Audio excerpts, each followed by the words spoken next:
Chapter 1 को हम 2 parts में डिवाइड कर रहे हैं। पार्ट 1 में हम डिस्कस करेंगे डेफिनेशन, फिर हम देखेंगे कि माइक्रोबायोलॉजी का नर्सिस के साथ क्या लिंक है, नर्सिस क्या रोल प्ले करती हैं, कुछ साइंटिस्ट हैं उनकी कंट्रीब्यूशंस हम देखेंगे और फिर हम डिफरेंस देखेंगे between prokaryotic and eukaryotic cell.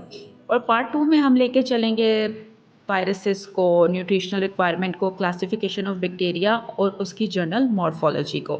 और अगर हम ये स्कीम देखें जो हमें सिलेबस वीएचएस की तरफ से आया हुआ, तो इस चैप्टर में से 2 एमसीक्यूज आने हैं, बट सम हाउ कभी ऐसा होता है कि ये स्कीम फॉलो नहीं की जाती, तो हम सारा ही कंटेंट कवर करेंगे। Let's begin with the definition of microbiology. Let's begin with the definition of microbiology. Microbiology is the branch of science that deals with the study of microorganisms. Micro means कि ये इतने छोटे होते हैं जिन्हें हम naked eye से नहीं देख सकते। इन्हें देखने के लिए we need some type of aid, जैसे कि इलेक्ट्रॉन माइक्रोस्कोप हैं, लाइट माइक्रोस्कोप हैं, इनकी हेल्प से हम माइक्रो ऑर्गेनिजम्स को देख सकते हैं। नेक्स्ट आगे हम मूव ऑन करते हैं अपने दूसरे पॉइंट पे, that is the role of microbiology in nurses. ये मैंने कुछ बुलेट्स में और पॉइंट्स के फॉर्म में बनाया हुआ है, और एज सच आप इसे याद कर सकते हैं, और अगर पेपर में ये सवाल आता है तो आप इसे लिख सकते हैं।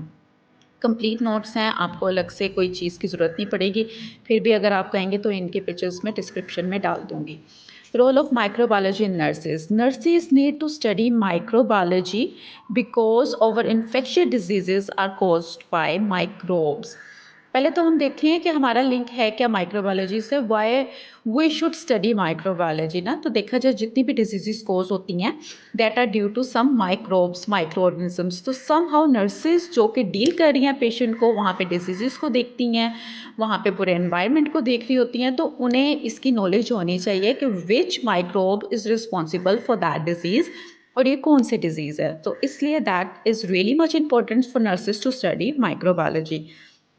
लेट 19th सेंचुरी में एक जर्म थ्योरी निकाली गई थी। This germ theory tells us कि जितनी भी डिजीजेस होती हैं that are caused by some specific microbes, उनके पीछे कोई ना कोई माइक्रो ऑर्गेनिज्म ही है जो कि ये सब कॉज कर रहा है। Let's begin learning about microbiology with the help of a nurse too.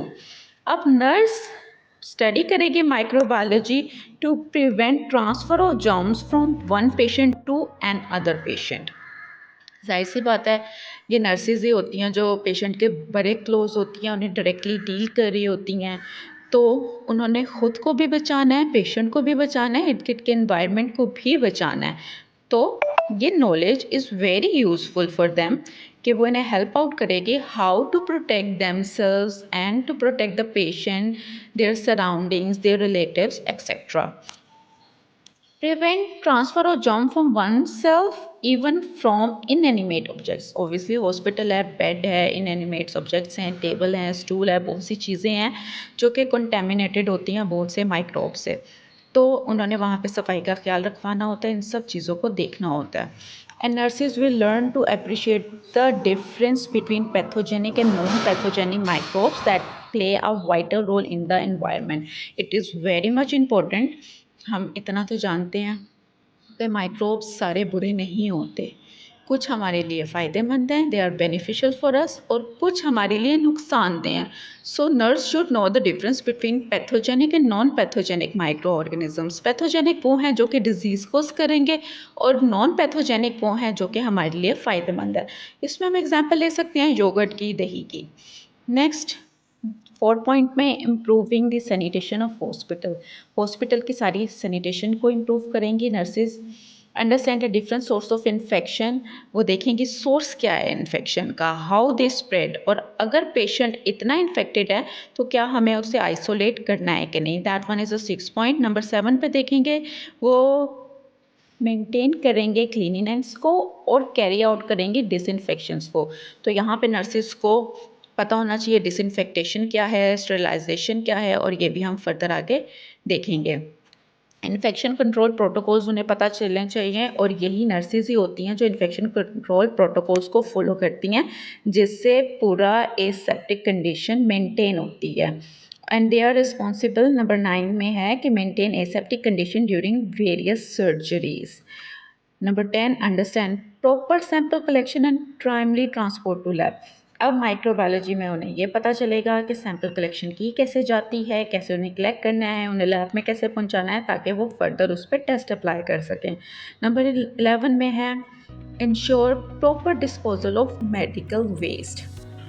अब कंटेमिनेटेड वेस्ट वार्ड में है, हॉस्पिटल में है, हर जगह पे है, तो ये भी इन्हीं की जिम्मेदारी है कि वो अपनी निगरानी में डिस्पोजल करवाएं, मेडिकल वेस्ट को वहाँ से निकलवाएं।